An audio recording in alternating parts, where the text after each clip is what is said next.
871쪽에 있는 시편 93편 1절로 5절을 교독하겠습니다. 여러분 찾으신 줄 알고 1절로 5절 한 절씩 나누어 읽겠습니다. 제가 먼저 1절 봅니다. 여호와께서 다스리시니 스스로 권위를 입으셨도다. 여호와께서 능력의 옷을 입으시며 띠를 띠셨으므로 세계도 견고히 서서 흔들리지 아니하리로다.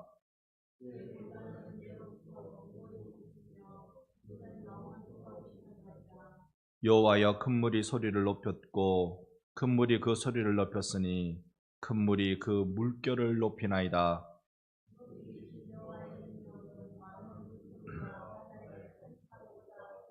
함께 봅니다. 여호와여, 주의 증거들이 매우 확실하고 거룩함이 주의 집에 합당하니 여호와는 영원 무궁하시리이다. 아멘. 오늘 이 수요 예배가 우리의 인생의 분명한 목적과 그 길을 발견하는 은혜의 시간이 되기를 소망합니다. 우리 사람들은 인생은 어디로서부터 왔고 어디로 가는가 늘 그게 궁금합니다. 내가 어디서 왔고 어디로 가는가. 그래서 사람들은 이 인생을 놓고 그런 말을 하기도 하지요. 짐승은 죽어 가죽을 남기고 사람은 죽어 이름을 남긴다. 그러니까 이름값 제대로 하고 잘 살아라, 이런 뜻일 것입니다. 또 어떤 사람들은 인생은 한방이다. 뭐 긴 거 있냐, 그냥 한방 그렇게 우리가 살다 가면 되지, 그렇게 말합니다. 어떤 사람은 죽으면 끝이다. 그래서 소망 없음을 이야기하기도 하고요. 또 이 죽음에 대해서 어떤 이는 하늘로 소풍 간다 그렇게 이야기하기도 합니다. 무지개 다리를 걷는다. 요즘은 그 사람 보고 하는 말 아니고 키우는 뭐 애완동물 보고 그렇게 하는 말이죠. 죽으면 무지개 다리를 걷는다. 무지개 다리는 그러라고 만든 게 아닌데 노아와 맺은 언약을 오늘날 우리에게도 알려주기 위해서 만든 무지개인데, 하여튼 사람들은 인생에 대해서 궁금증이 많습니다. 내가 어디서부터 왔고 어디로 내가 가는 것인가. 우리의 인생에 대해서 로마서 11장 36절은 이렇게 말합니다. 이는 만물이 주에게서 나오고 주로 말미암고 주에게로 돌아감이라. 그에게 영광이 세세에 있을지어다. 아멘. 만물이, 모든 피조물이 어디로부터 왔어요? 주에게서 오고, 그리고 이 살아가는 과정도 누구 때문에 살아요? 주 때문에 살아. 주로 말미암고, 그리고 어디로 갑니까? 주에게로 갑니다.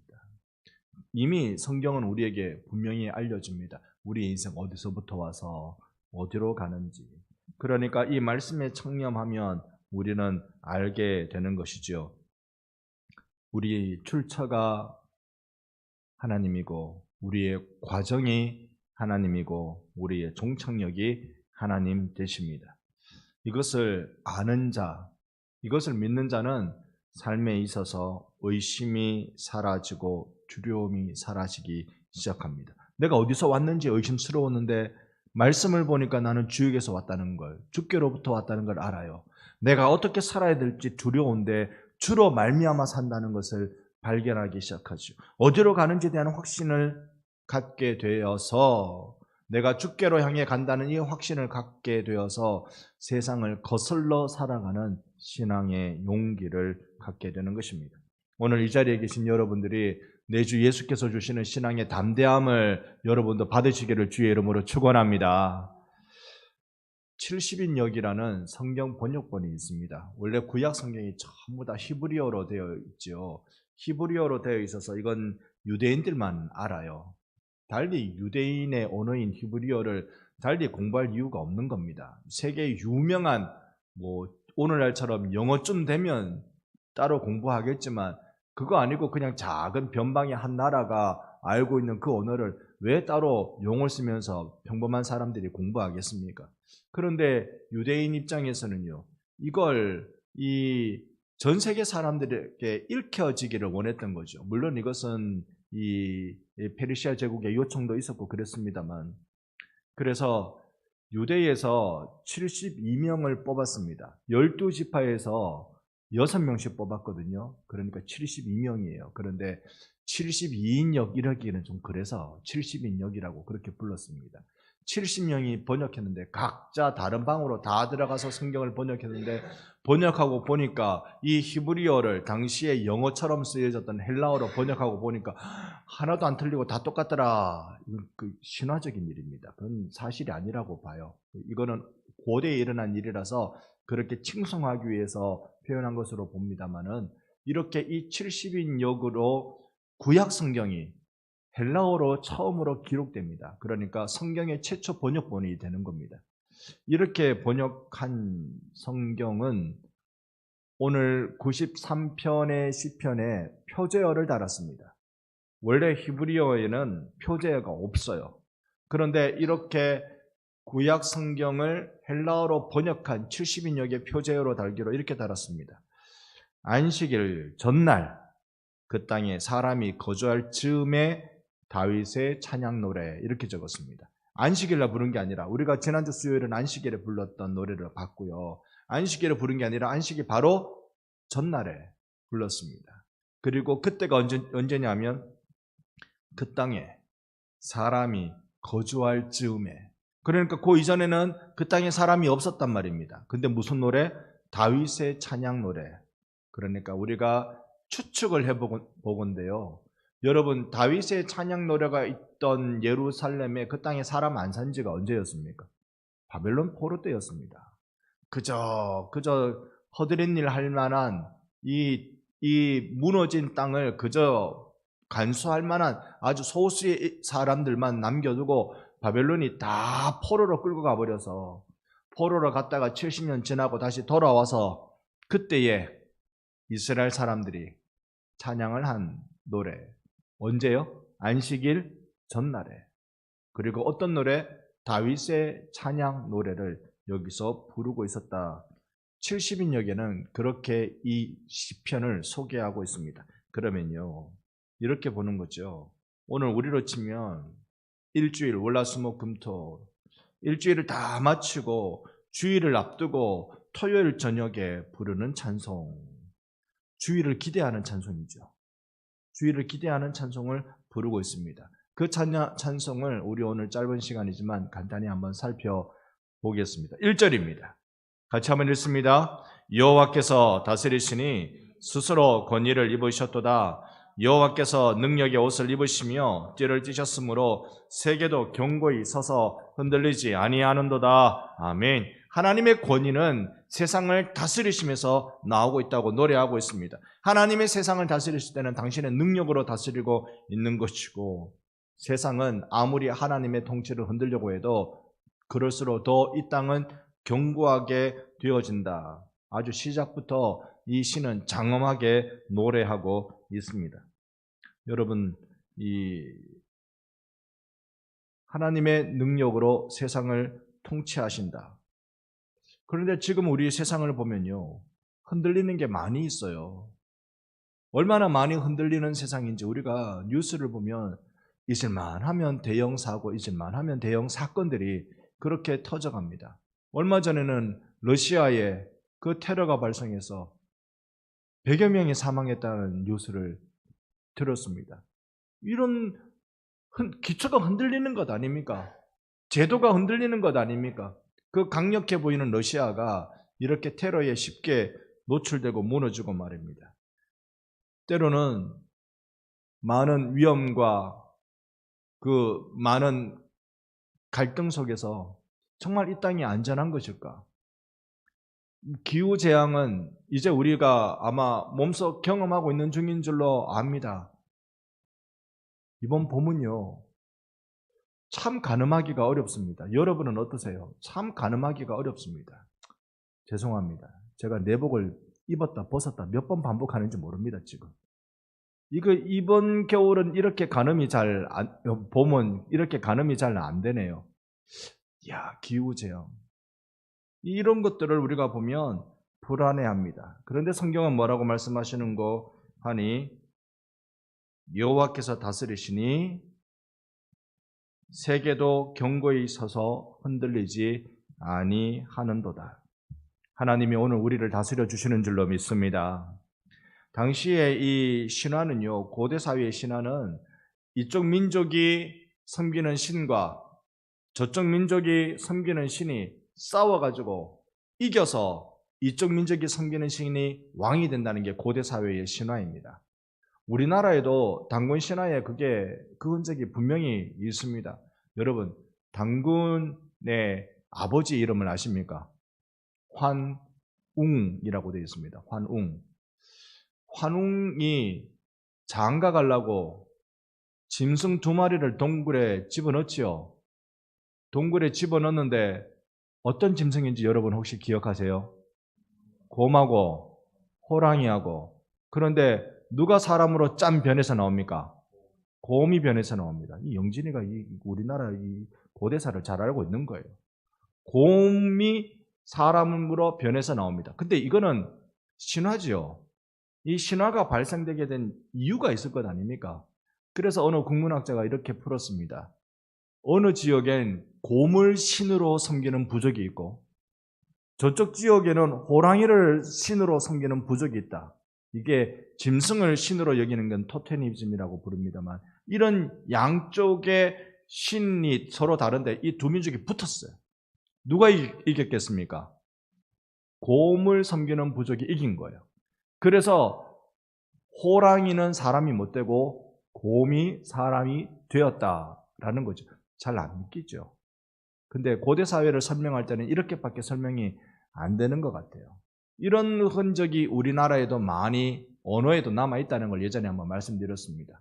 여러분, 자기가 섬기는 신이 자기 마을에 오는 게 제일 감사한 일이죠. 짧은 시간에 여기까지 다 설명드릴 수 있는지 모르겠습니다만 자기가 섬기고 있는 신이 자기에게 오는 게 제일 감사한 일이잖아요. 그래서 곰을 섬기는 부족에게 제일 감사한 일은 뭘까요? 곰이 오는 겁니다.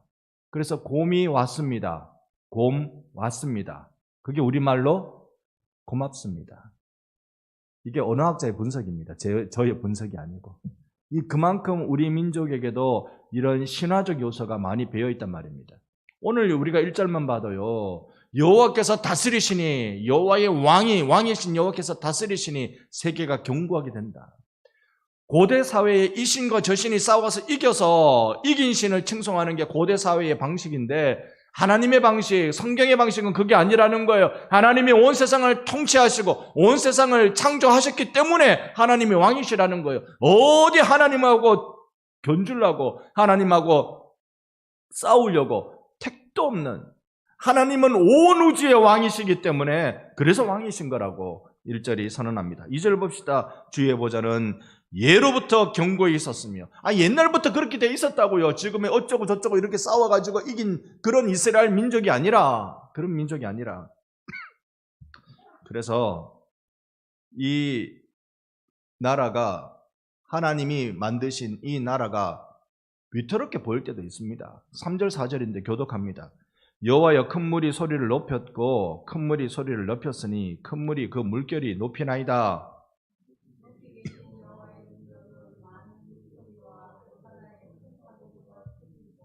자, 여기 한번 보셔요. 3절에 보니까요. 물이 막 높아가지고 물이 높아가지고 위협을 느꼈다는 겁니다. 그러니까 홍수로 위협을 느껴본 사람들은요. 이 말뜻을 이해합니다. 옛날에 우리나라 제망시설이나 관계수로가 잘 발달하지 않았을 때 태풍 오면 늘 목숨이 위태로울 정도였습니다. 하기야 제가 반성에 처음 왔을 때 이 반성천이 넘는 모습 자주 봤습니다. 반성천이 저기 뚝을 높이 쌓기 전에는 저기 사본 가는 저쪽 길은요, 저쪽 마을은 자주 잠겼습니다. 여기 또 옛날 반성역 앞에도 자주 잠겼고요. 자주 잠기는 일이 여사였습니다. 이 태풍으로 아니면 큰 홍수로 이렇게 물이 넘쳐나는 걸 보면 사람은 이제 그때부터 물소리만 들으면 겁나는 겁니다. 우르르 캉캉캉캉 내려오는 그 물소리에 기겁을 하는 것이죠. 그런데 4절에 높이 계신 여호와의 능력은 많은 물소리와 바다의 큰 소리보다 크십니다. 아무리 물이 크게 엄몰하여 내게 오는 것처럼 보여도 하나님은 더 높은 분이십니다. 더 높은 분이십니다. 온 세상의 유일한 왕은 하나님이시니 하나님의 나라를 넘보는 것들은 하나님이 다 물리치십니다라고 노래하고 있습니다. 여러분, 우리 인생에 큰 물결에 주눅들 때가 얼마나 많이 있습니까? 우리가 세월을 살아가지만 참으로 한 사람의 세월은 하나의 드라마이고 하나의 소설책이고 정말로 장편으로 볼 만한 그런 내용들입니다. 그 내용들의 우여곡절을 다 보면 주눅되는 일이 거기에 많습니다. 불안해하는 것들이 참 많이 있습니다. 3절을 여러분 자세히 보시면 물이 높였고 과거형이잖아요. 옛날에도 그렇게 높았다는 거예요. 하나님의 나라를 엿보는 넘보는 넘실거리는 물들이 하나님 나라 백성들에게 침몰할 것처럼 다가오는 그 물들이 예전에도 다 있었다는 겁니다. 그런데 하나님은 더 높이 계신다, 더 높이 계신다. 5절입니다. 같이 한번 5절 읽습니다. 여호와여, 주의 증거들이 매우 확실하고 거룩함이 주의 집에 합당하니 여호와는 영원 무궁하시리이다. 아멘, 아멘. 주님의 증거, 이 증거들이 매우 확실합니다라고 그래요. 매우 확실합니다. 주님의 증거가 뭘까요? 무엇이 주님의 증거일까요? 지금 이 시가 70인역으로 만든 그 표제어를 볼 때는 바벨론 포로 지나서 이제 다시 고국으로 돌아와서 재건 사업할 때 안식일 전날 불렀다 그랬습니다. 안식일 전날. 그런데 여기에 주님의 집이라고 표현 나오는 거 보니 이거는 성전임에 틀림없을 터이고요. 그러니 유대인들이 일주일 단위로는 안식일을 지켰고요. 그 다음에 절기로 한 주씩 주로 지킵니다. 한 주씩. 그러면 한 주 동안 일하지 않고 쉬면서 마지막 날 큰 축제를 벌이는 이런 절기들이 있습니다. 여기에 이 시는 아마 그때 쓰여진 것 같아요. 한 주 동안 축제를 벌이면서 내일 큰 절기 행사를 앞두고 오늘 성전에서 주의 말씀 듣기를 사모하는 사람들이 부른 노래들, 그렇게 보여지는 것이지요. 그래서 주님이 경고하게 하신 것은 사실은 이스라엘의 역사입니다. 여러분, 이스라엘 역사 우리가 이렇게 더듬어 보면 아브라함부터 시작을 해서 가나안 시대에, 초기 가나안 시대의 족장들의 역사를 기억합니다. 그것이 4대 족장이잖아요. 아브라함, 이삭, 야곱, 요셉, 4대 족장으로 이어진 이스라엘 역사. 그러나 이 이스라엘 역사가 저기 애굽으로 내려갔을 때 거기에 애굽에서의 노예 생활 400년, 430년, 이 정도의 긴 시간을 통하여서 그들은 여기에 노예살이하는 역사. 그러니까 뭔가 아브라함 때부터 하나님이 될 것 같이 만드시다가 갑자기 노예로 쑥 꺼져버리는.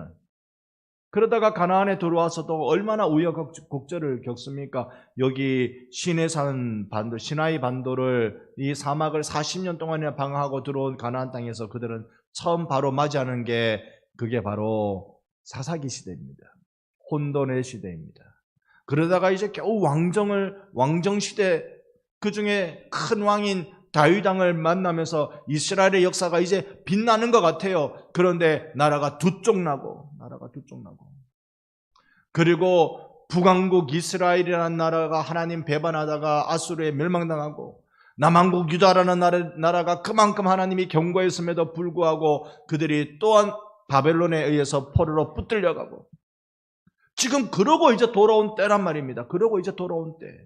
그런데 이 이스라엘이 하나님의 확실한 증거다. 여호와여, 주의 증거들이 매우 확실하고 하나님이 하시는 일이니, 하나님의 나라를 하나님이 이끌어 가시니, 여기 우리가 지금 이 자리에서 이렇게 찬양하는 이 모습을 보니 주님의 증거임에 틀림없습니다. 하나님의 통치가 가장 안정적인 건축물로 나타난 것이 바로 성전이지요. 이 포로 후기, 포로에서 돌아와서 이스라엘 사람들이 제일 열심히 낸 게 성전 짓는 일이었습니다. 비록 작은, 이전에 솔로몬의 성전에 비교하면 이건 미니 성전밖에 되지 않지만 그 성전 짓는 일에 그들은 헌신했던 것이죠. 그걸 보면서 노래하는 거예요. 오늘 이 말씀을 우리는 어떻게 받을까요? 이 말씀, 주님이 이 세상 역사를 보실 때 흥하기도 하고 망하기도 하죠. 여러분, 세상 나라는요, 흥하기도 하고 망하기도 합니다. 그 어떤 나라가 망하지 않은 나라가 없습니다. 모든 나라가, 그렇게 오래 갈 것 같은 모든 나라가 다 망했습니다. 우리나라 고대사에서 굉장히 오래 간 나라, 이 신라였죠. 신라가 1000년 역사입니다. 1000년 역사지만 1000년이 지나서 망했습니다. 조선이 500년 지나서 망했고요. 대한제국은 폼 좀 잡다가 망했습니다. 대한민국은요, 지금 당장은 아니겠고 언젠가는 망하겠죠. 어떤 인류의 역사에서 나라는 전부 다 세워졌다 망했다, 세워졌다 망했다. 하지만 하나님의 나라는 어떻게 될까요? 다니엘 2장 44절입니다.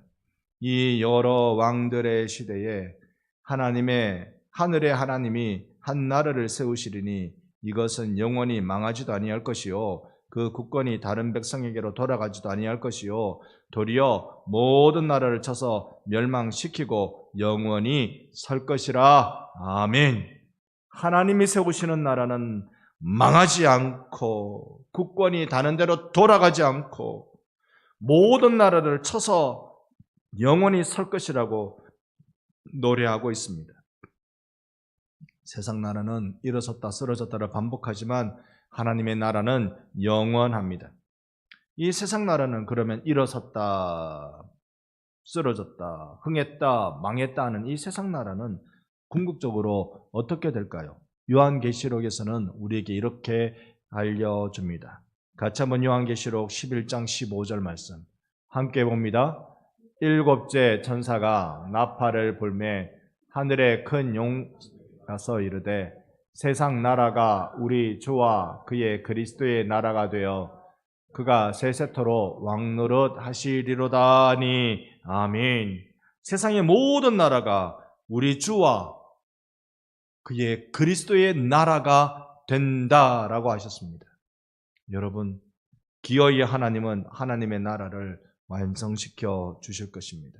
그 나라에 예수께서 세세토록 왕노릇 하실 터이고요, 어떠한 악한 세력이 공격해와도 하나님의 나라는 견고하게 설 것입니다. 마가복음 1장에는 이 나라를 우리에게 가져오시기 위해서, 이 견고한 나라를 가져오시기 위해서 우리에게 예수님이 말씀하신 바 14절 15절을 교독합니다. 요한이 잡힌 후 예수께서 갈릴리에 오셔서 하나님의 복음을 전파하여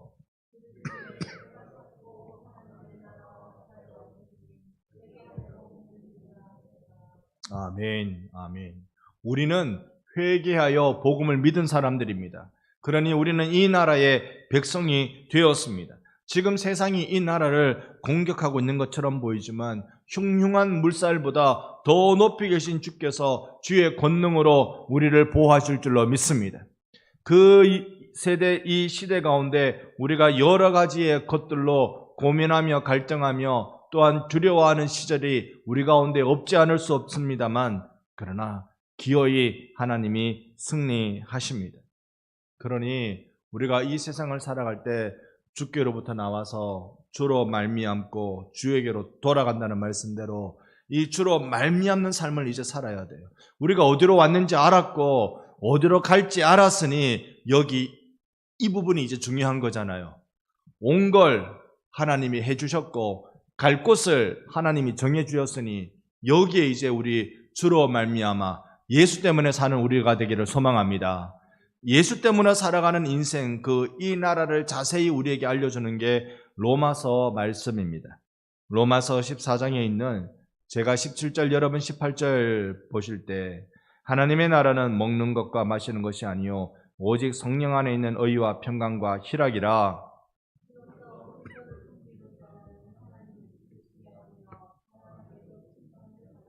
아멘. 이 나라가 13절을 볼 때는, 17절을 볼 때는 의와 평강과 희락의 나라라고 말씀하셨습니다. 우리가 예수를 믿어도 성경대로 잘 믿읍시다. 그 나라가 어떤 나라인지 우리가 제대로 보고 믿읍시다. 17절을 자세히 보면요, 우리가 흔히 착각하기 쉬운 것, 그 착각하지 말라고 우리에게 교정해주고 있어요. 먹는 것, 마시는 것이 그 나라의 것이 아니다. 하나님 나 먹는 거 더 주세요. 하나님 나 마시는 거 더 주세요. 그게 그 나라가 아니다. 여기에 문맥으로 보면요, 어떤 것은 먹을 수 있고 어떤 것은 먹을 수 없다, 어떤 것은 마실 수 있고 어떤 것은 마실 수 없다라고 말하는 그런 것이 하나님 나라가 아니다. 하나님의 나라를 가지고 아주 지엽적인 부분을 가지고 싸우는 어리석은 짓을 벌리지 말라는 것입니다. 여러분, 목사가 예배를 인도할 때 소위 지난 주일 제가 입었던 그 가운이 있잖아요. 그 가운을 입어야 합니까? 안 입어야 합니까? 이게 제복 논쟁입니다. 영국에서 일어났던 제복 논쟁. 제복 논쟁으로 수많은 사람들이 죽었어요. 이 싸움으로 수많은 사람들이 죽었어요. 우리 개혁파는 옷을 안 입는 겁니다. 심지어 성찬식에도 가운을 안 입는 거예요. 그런데 오늘날의 눈으로 보면 그거 입고 안 입고는 중요한 문제가 아니에요. 가운을 입느냐 안 입느냐는 이게 중요한 문제가 아닌데 교회는 그걸로 싸우려고 드는 거예요. 이렇게 해야 된다, 저렇게 해야 된다. 성찬식을 우리가 합니다. 성찬식, 예수님의 성찬식은 어땠을까요? 내일 금요 기도회 때 이 부분을 좀 정확하게, 좀 세밀하게 보려고 하는데요. 예수님 성찬식 때 카스테레를 잘게 잘라서 마치 주사위처럼 그렇게 만들어가지고 그 다음에 포도주는 손가락 2개로 들고 이렇게 불안할 정도로 달랑달랑거리는 이렇게 컵에 은잔에, 은색 잔에 이렇게 부어가지고 그걸 하나 먹고 이렇게 마시는 걸로 예수님이 그렇게 최후의 만찬을 그렇게 하셨을까요? 아니라는 거 우리 잘 알잖아요. 아니라는 거 아시잖아요. 예수님이 최후의 만찬을 하실 때 우리 같으면 이 호떡처럼 앙코가 없는 호떡처럼 이렇게 넓적하게 만들어 놓은 걸 가지고 뚝 떼어서 이걸 받아 먹으라. 너희를 위한 내 몸이라. 이걸 받아 먹으라고 그렇게 뚝 떼어 주신 거예요. 잔은요. 잔은 각자 그냥 컵을 들고 있었겠죠. 그 컵에다가 예수님이 이만큼 부어주셨을까요? 제법 목을 축일 만큼 부어주셨을까요? 상상해 봅시다. 오늘 우리는 성찬식도 다 획일화되어 있어요. 어느 성찬식에 가보니까 제가 스리랑카의 성찬식을 가보니까 참 감격스러웠습니다. 진짜로 떡을 목사님이 이렇게 다니면서 떡을 떼어줘요. 떡을 떼어줘. 그걸 먹고 그 다음에 잔은요. 그리스도 안에서 우리는 한 몸이다 그래서 잔 한 개 가지고 여기 포도주를 콸콸콸 붓고 장로님 한 잔 드시면 이 수건으로 착 그 부분 닦고 뒤에 권사님 한 잔 드시고 착 닦고 또 뒤에 장로님 한 잔 드시고 착 닦고 이렇게 한 바퀴 돌아요. 얼마나 감격스러웠는지 모릅니다. 근데 어느 게 맞아요? 그걸로 싸우지 말자고요. 어느 게 맞냐로 싸우지 말자고. 다만 우리가 그렇게 희망하는 쪽으로 계속 우리의 교회의 신앙생활이 발전해 나가면 되는 것이죠. 그런데 한국 사회에서 그리스도는 한 몸이라고 컵 하나에 이렇게 쭉 한 바퀴 돌리면 이제 난리 나는 세월 됐습니다. 아무도 그거 안 마시려고 할 겁니다. 이미 우리는 그런 위생관념이 너무 깊이 많이 들어와 있죠. 여러분, 하나님의 나라는 먹는 거 마시는 거 아니라고요. 먹는 거 마시는 거 아니라고요. 예배 시간에 챙이 긴 큰 모자를 쓰면 돼요, 안 돼요? 되든 안 되든 그걸로 싸우는 게 아니라고요. 어느 아주머니가 이 앞에서 챙이 큰 모자를 쓰고 앉았는데 보니까 너무 예배에 방해가 된다 그래서 예배위원이 와서 자매님 미안하지만요 모자 좀 벗어주세요라고 말했대요. 그때서야 이 아주머니가 뭐라고 했느냐면 내가 이 교회 나온 지 4주째인데 처음으로 당신이 나에게 말 걸어줬습니다 그러더래요. 여러분 우리가 진리의 문제로 옳고 그름을 얘기해야 돼요. 그러면 하나님 나라의 진리가 뭐냐? 하나님 나라의 진리는 의와 평강과 희락이란 말이에요. 예수께서 내게 십자가의 보혈로 부어주신 그 의가 우리 반성교회는 늘 넘쳐나기를 소망합니다. 이 의가 우리에게 가득 부어져서 나갔던 죄인도 주님 앞에 나갈 수 있습니다. 나갔던 죄인도 하나님을 만나러 나갈 수 있습니다 말하는 그 감동, 이것 때문에 세상에 그 어떤 것도 두렵지 않은 평강, 그 평강 때문에 할렐루야 찬송하는 희락, 이것이 하나님의 나라의 모습입니다. 예수를 왕으로 삼으신 여러분, 우리 세상에 많은 물들이 우리를 엄몰할 수 있습니다.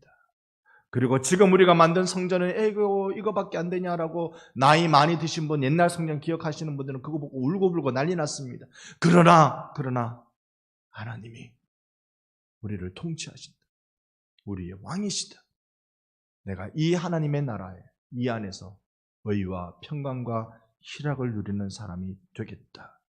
오늘 그렇게 희락을 누리는 사람들에게 로마서 14장 18절이 하나님을 기쁘시게 하며 사람들에게 칭찬받는 자라고 우리에게 알려줄 때, 여러분, 하나님 나라, 곧 하나님이 왕이신 나라의 믿음의 거룩한 삶을 살아가며 하나님을 기쁘시게 사람들에게 칭찬을 받는 그 나라의 백성으로 세워지기를